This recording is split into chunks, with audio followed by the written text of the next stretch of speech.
Okey. Seterusnya kita tampilkan peserta kedua dari Sekolah Menengah Shung Chin Sabah Kota Kinabalu dengan tajuk forum Budi Bahasa Budaya Kita. Dipersilakan.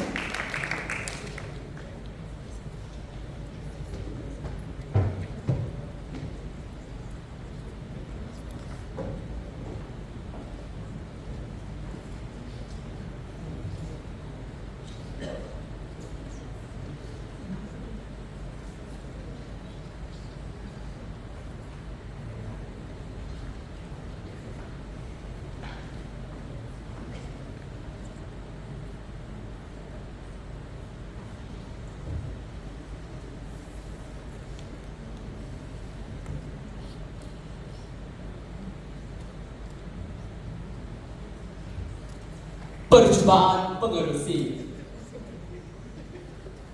Percubaan panel pertama.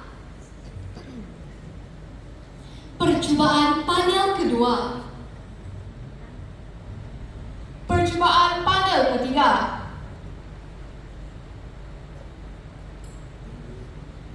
Hadirin sekalian, berita harian pada 12 Mei 2023 melaporkan murid semakin hilang hormat dan nilai adab kepada guru, sekaligus berisiko menghakis jati diri murid dan menghilangkan keberkatan ilmu yang dituntut. Senario ini telah membuktikan wabak sosial ini akan menjejaskan modal insan negara. Dalam erti kata lain, adab dan kesopanan dalam kalangan murid semakin hanyut ditelan oleh arus modernisasi. Pada hari yang ceria ini, saya, Chin Puk On, selaku pengerusi, amat membesar hati kerana kita dapat bertemu dalam sesi forum pelajar untuk membincangkan pada forum iaitu Budi Bahasa Budaya Kita yang sebenarnya dicipta oleh tokoh berjuang bahasa iaitu Profesor Emeritus Dato' Dr. Nik Safia Karim. Sebelum meneruskan perbincangan, salam madani saya ucapkan kepada para hadirin dan selamat datang kepada ketiga-tiga orang ahli panel yang akan mengupas forum kita pada hari ini. Hadirin sekalian, terlebih dahulu saya memperkenalkan ahli panel pertama yaitu Saudari Alana Abigail yang merupakan ketua pengawas di sekolah yang bercita-cita untuk menjadi seorang ketua pengawas, untuk menjadi seorang peguam kelak. Selamat datang, saudari. Ya betul, terima kasih pengerusi. Di sebelah kiri saya pula ialah Saudari Rachel Wong, seorang pelajar tingkatan 5 yang memegang jawatan sebagai pengerusi pembimbing rakan sebaya, iaitu PRS. Beliau pula bercita-cita untuk menjadi seorang kaunselor. Semoga akan saudari menjadi kenyataan, ya. Ya, terima kasih pengerusi. Moga-moga impian saya terkabul. Seterusnya, ahli panel ketiga yang sopan santun dan manis senyumannya, Saudari Lim Simi yang menyandang jawatan pengurusi kelab kebudayaan sekolah. Selamat datang, saudari. Apa kabar? Kabar baik pengerusi. Pengerusi pula apa kabar? Kabar baik juga, saudari. Ya, ahli-ahli panel dan hadirin sekalian, orang tua-tua pernah berkata, apa guna berkain batik kalau tidak berbaju kasar? Apa guna wajah cantik kalau tidak berbudi bahasa? Ungkapan tadi telah membuktikan betapa corak hidup masyarakat pada zaman dahulu dicerminkan melalui nilai yang menjadi asas perkembangan ketamadunan. Akan tetapi, nilai ini semakin terhakis dalam kehidupan harian masyarakat kini.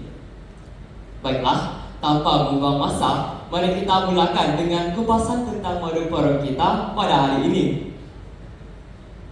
Saudari Alana, bolehkah saudari menerangkan pengertian budi bahasa dan bagaimanakah budi bahasa ini mencerminkan budaya kita? Dipersilakan. Terima kasih pengerusi. Salam sejahtera pengerusi, ahli-ahli panel dan hadirin sekalian. Sebelum melangkah lebih jauh, izinkan saya menerangkan konsep budi bahasa budaya kita. Secara literalnya, budi bermaksud akal bijaksana, perangai, akhlak, tingkah laku, watak, sifat baik, perbuatan baik, kebajikan, dan daya upaya. Bahasa pula merujuk kepada sistem lambang yang digunakan sebagai alat komunikasi dalam masyarakat. Secara kontekstualnya, budi bahasa yang baik mencerminkan penghargaan terhadap orang lain dan mempererat hubungan sosial serta mengangkat tamadun bangsa. Amalan budi bahasa penting untuk segenap masyarakat yang sememangnya mengajarkan cara-cara hidup yang murni. Sekian kembali kepada pengerusi. Ya, memang benar Saudari Alana. Sesungguhnya yang elok itu budi, yang indah itu bahasa. Apakah pula pendapat Saudari Rachel? Terima kasih pengerusi, ahli-ahli panel, dan hadirin sekalian. Salam muhibah. Saya amat bersetuju dengan kata-kata Saudari Alana tadi. Budi bahasa merupakan aspek yang signifikan dalam budaya bangsa. Dalam kalangan masyarakat, budi bahasa dianggap sebagai cerminan watak dan pendidikan seseorang yang sejajar dengan ungkapan bahasa ialah pakaian bangsa. Dalam budaya kita, sopan santun bukan hanya ditunjukkan melalui kata-kata tetapi juga melalui tindakan, seperti memberikan salam yang ramah, berbicara dengan nada yang lembut, dan menghormati orang yang lebih tua. Tujuan budi bahasa ini diamalkan adalah untuk mewujudkan suasana aman, harmoni, dan sejahtera dalam komuniti majmuk Malaysia. Sekian kembali kepada pengerusi. Terima kasih Saudari Rachel. Bagaimanakah pula pendapat Saudari Cindy? Ya, terima kasih pengerusi. Selamat sejahtera rakan-rakan panel dan hadirin sekalian. Saya bersetuju dengan penerangan Saudari Alana dan Saudari Rachel. Penerapan budi bahasa yang baik membawa berbagai kemaslahatan. Amalan ini dapat meningkatkan hubungan interpersonal, mewujudkan lingkungan yang harmoni, dan memudahkan komunikasi sesama insan. Budi bahasa yang baik juga berperanan dalam menjelakkan citra positif sesuatu bangsa, kerana bahasa menunjukkan bangsa. Sekian kembali kepada pengerusi. Terima kasih Saudari Cindy. Nampak kesungguhan Saudari dalam memberikan penjelasan tentang konsep budi bahasa. Apa yang dapat saya rumuskan ialah budi bahasa sememangnya sudah menjadi identiti masyarakat kita sejak zaman nenek moyang. Sedihnya, perubahan dunia tanpa simpanan semakin menghakis budi bahasa masyarakat ini. Benarkah Saudari Cindy? Ya, pengerusi. Jadi, pada pendapat Saudari Rachel, apakah cabaran yang dihadapi untuk melestarikan budi bahasa dalam kehidupan kita? Dipersilakan. Terima kasih pengerusi. Sememangnya, kemodernan dan kecanggihan teknologi telah mengubah cara manusia berkomunikasi dan berinteraksi. Penggunaan teknologi maklumat dan komunikasi telah berkembang dengan pesat dan menjadi lumrah hidup kita. Hal ini jelas daripada kewujudan pelbagai bentuk media digital, khasnya media sosial seperti Facebook, WhatsApp, Instagram, TikTok, dan seumpamanya telah menjadi wadah penyebaran maklumat dan perhubungan yang penting. Pada masa yang sama, media sosial juga menjadi medan mencetuskan perbalahan dan kebencian untuk segelintir masyarakat yang terperangkap dalam budaya menghasut, memfitnah, dan mencaci. Sebagai contoh, kajian oleh Dr. Said Muhammad Hilmi, pensyarah kanan akademik pengajian Islam Universiti Malaya, menyatakan bahawa wujudnya pelbagai kes berkaitan penyalahgunaan media sosial seperti jenayah budi siber, penyebaran maklumat palsu, dan kebebasan bersuara tanpa batasan. Gejala ini jelas menggambarkan masyarakat kurang memperhatikan etika dan sopan santun ketika menggunakan media sosial. Sekian kembali kepada pengerusi. Terima kasih Saudari Rachel. Sesungguhnya, tanpa penerapan budi bahasa secara konsisten, baik dalam komunikasi secara langsung maupun secara dalam talian, akan mencetuskan pelbagai gejala. Dalam hal ini, Apakah pendapat saudari sini? Terima kasih pengerusi. Saya tertarik oleh isu penyalahgunaan media sosial yang dinyatakan oleh saudari Rachel sebentar tadi. Hadirin sekalian, kes-kes bunuh diri dalam kalangan mangsa jenayah buli siber bukan lagi menjadi fenomena baharu. Sebagai contohnya, kematian seorang pempengaruh TikTok yang dikenali sebagai Asia pada 5 Julai 2024 dikatakan berpunca daripada 2 orang individu yang telah mengeluarkan kata-kata kesan dalam TikTok untuk membangkitkan kemarahan dan membuat hantaran komunikasi lucah yang mengaibkan bangsa.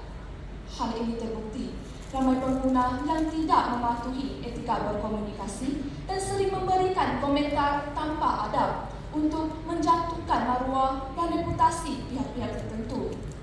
Kes ini amat menyedihkan dan membuktikan budaya budi bahasa semakin terpinggir dalam kalangan masyarakat. Dalam hal ini, kita tidak harus berpeluk tubuh dan membiarkan isu ini berterusan. Sekian kembali kepada pengerusi. Terima kasih saudari sini. Isu yang dikongsikan saudari sini memang banyak menimbulkan kemarahan netizen. Peristiwa seumpama ini tidak wajar dibiarkan berlanjutan. Saudari Alana, saudari ingin menambah apa-apa? Ya, terima kasih pengerusi, ahli-ahli panel dan hadirin sekalian. Selain isu buli siber yang saudari sini nyatakan tadi, amalan budi bahasa budaya kita juga terhakis apabila masyarakat beranggapan bahawa mereka bebas bersuara tanpa batasan.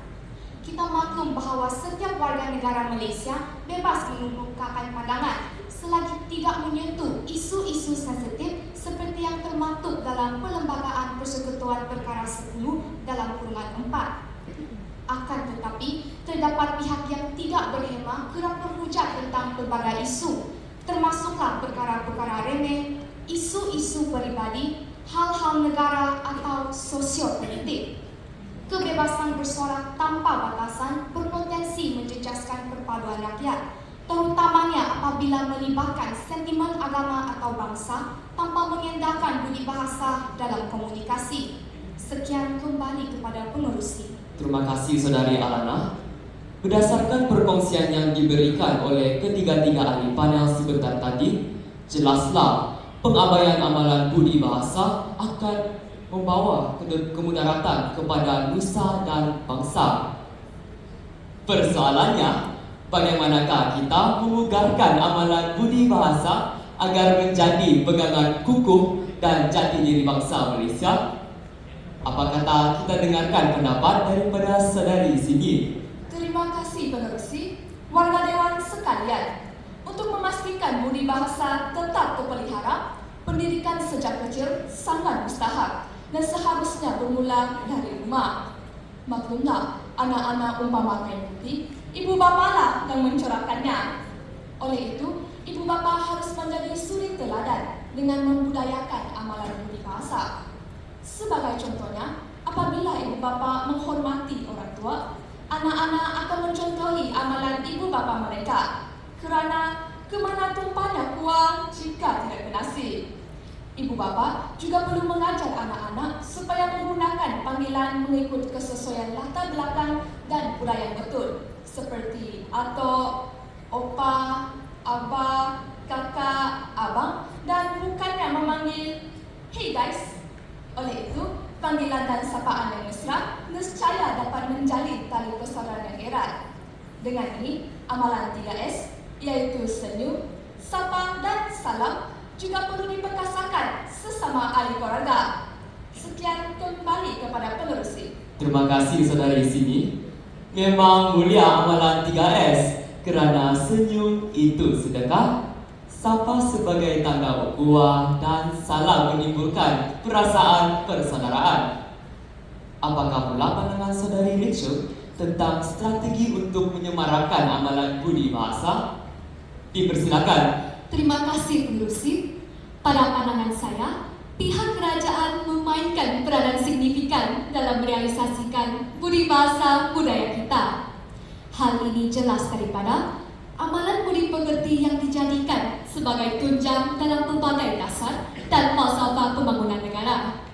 Tamsilnya, rukun negara prinsip kelima kesopanan dan kesusilaan. Selain itu, Dasar Perpaduan Negara atau DPN 2021 hingga 2030 telah menggariskan 12 strategi sebagai usaha untuk melahirkan bangsa Malaysia yang patriotik, demokratik dan berperibadian tinggi dalam membangunkan identiti nasional yang mempunyai cita-cita sempurna serta mengukuhkan ekosistem perpaduan negara. Di samping itu, Pelan Pembangunan Pendidikan Malaysia dari tahun 2013 hingga 2025 amat komited membangunkan murid-murid secara menyeluruh. Sebagai contoh, pendidikan agama Islam dan pendidikan moral ialah subjek wajib untuk murid tahun 1 hingga 3 yang berobjektif untuk melahirkan rakyat Malaysia yang berilmu pengetahuan, berketerampilan, berakhlak mulia dan berkeupayaan mencapai kesejahteraan diri serta memberikan sumbangan terhadap keharmonian dan kemakmuran keluarga, masyarakat dan negara. Sekian pandangan daripada saya. Kembali kepada pengerusi. Terima kasih Saudari Rachel dengan huraian yang jelas. Sememangnya, amalan budi bahasa yang mewujudkan semangat perpaduan merupakan dasar payung yang melakarkan usaha kerajaan secara berterusan dalam mengukuhkan kestabilan negara. Seterusnya, kita dengarkan pendapat daripada Saudari Alana. Silakan Saudari. Terima kasih pengerusi. Hadirin sekalian, media massa terutamanya media sosial harus memberikan sokongan padu kepada usaha kerajaan dalam menyuburkan amalan mulia ini. Pada 21 Julai 2022, kerajaan sekali lagi melancarkan kempen semarak Budi Bahasa Budaya Kita yang bertunjangkan negara maju, rakyat berbudaya. Kempen ini bertujuan untuk merangsang penghayatan dan penerapan budi bahasa dalam kalangan masyarakat Malaysia, sama ada dalam bentuk komunikasi, perlakuan atau pergaulan. Oleh hal yang demikian, ruang siber yang gemar digunakan oleh generasi muda sewajarnya dimanfaatkan untuk menjadi wadah bagi memupuk amalan budi bahasa dalam kalangan netizen. Dengan ini, pengguna media sosial harus bijak membezakan kaca dengan permata demi menjaga tata susila seperti mengemukakan komen-komen yang menghina dan menyantuni netizen dengan kata-kata motivasi serta menjadi warga siber yang beradab dan beretika. Sekian kembali kepada pengerusi. Terima kasih Saudari Alana.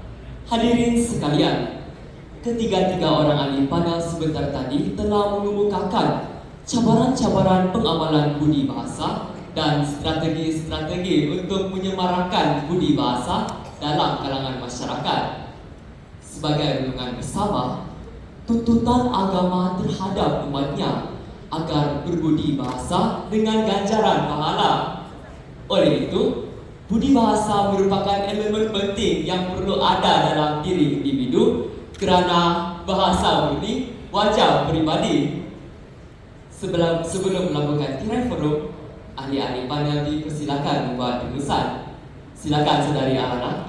Terima kasih pengerusi. Saya ingin mengesyorkan sebuah buku yang sangat menarik kepada warga dewan, yaitu Inspirasi Zalba, hasil karya Pendeta Zalba. Saya telah terinspirasi oleh pemikiran beliau, yaitu tanpa ilmu dan adab, seseorang tidak akan mencapai kejayaan yang hakiki. Sekian kembali kepada pengerusi. Terima kasih Saudari Alana. Silakan Saudari Rachel. Ya, terima kasih pengerusi. Sememangnya, pembudayaan amalan budi bahasa dalam kehidupan amatlah mudah. Jadikanlah ucapan tata susila amalan hidup kita, seperti selamat pagi, terima kasih, sila dan tolong.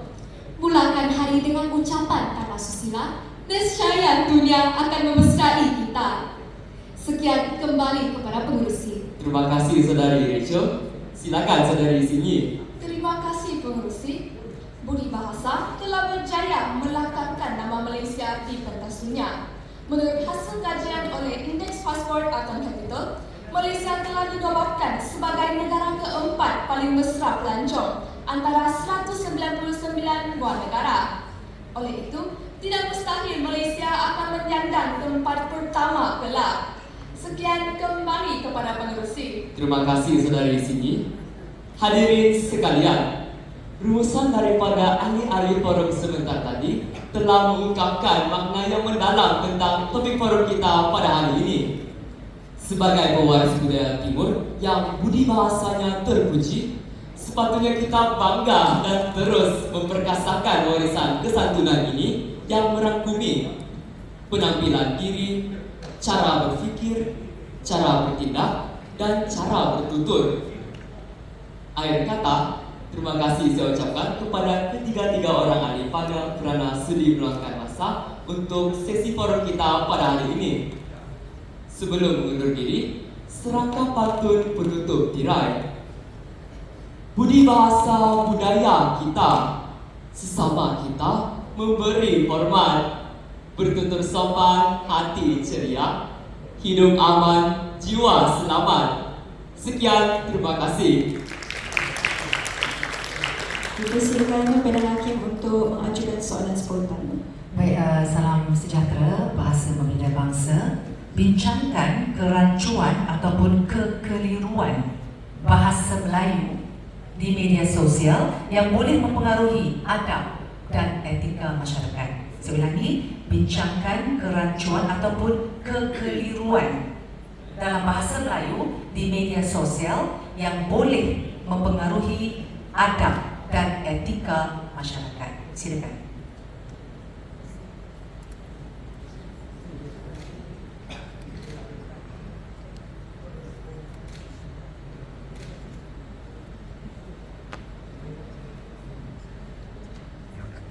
Terima kasih Ketua Hakim.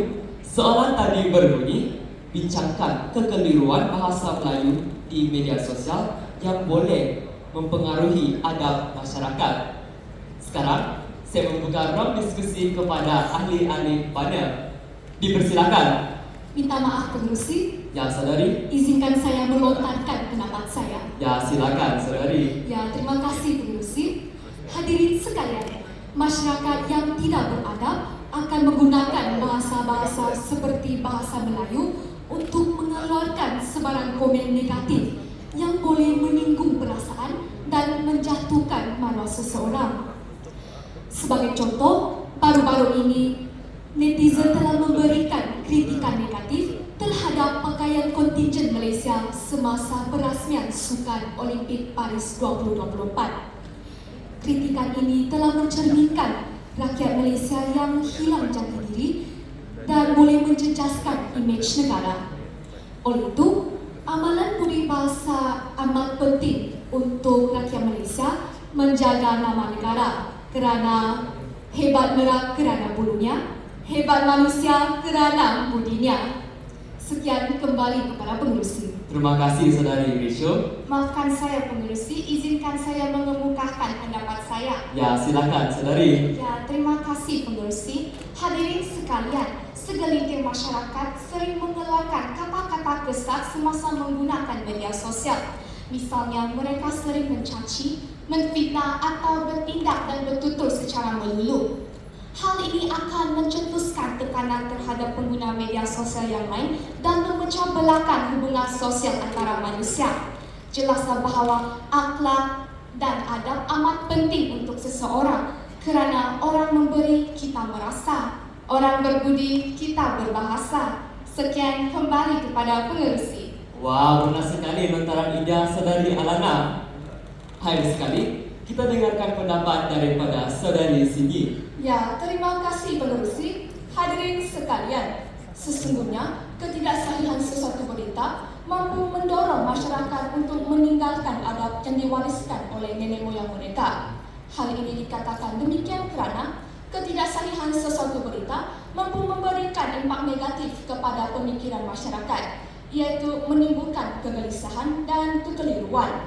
Sebagai contohnya, masyarakat harus mengambil inisiatif untuk menyemak kesahihan sesuatu berita melalui portal sebenarnya.my sebelum berkongsi maklumat, kerana lila setitik boleh merosakkan susu sebelanga.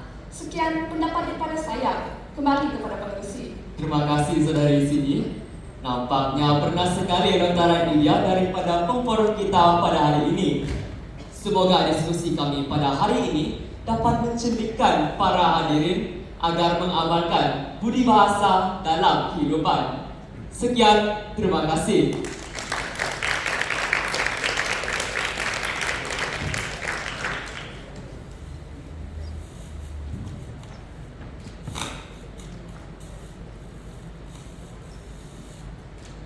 Baik, terima kasih diucapkan kepada ahli forum peserta kedua dari Sekolah Menengah Shung Chin Sabah Kota Kinabalu dengan tajuk Forum Budi Bahasa Budaya Kita.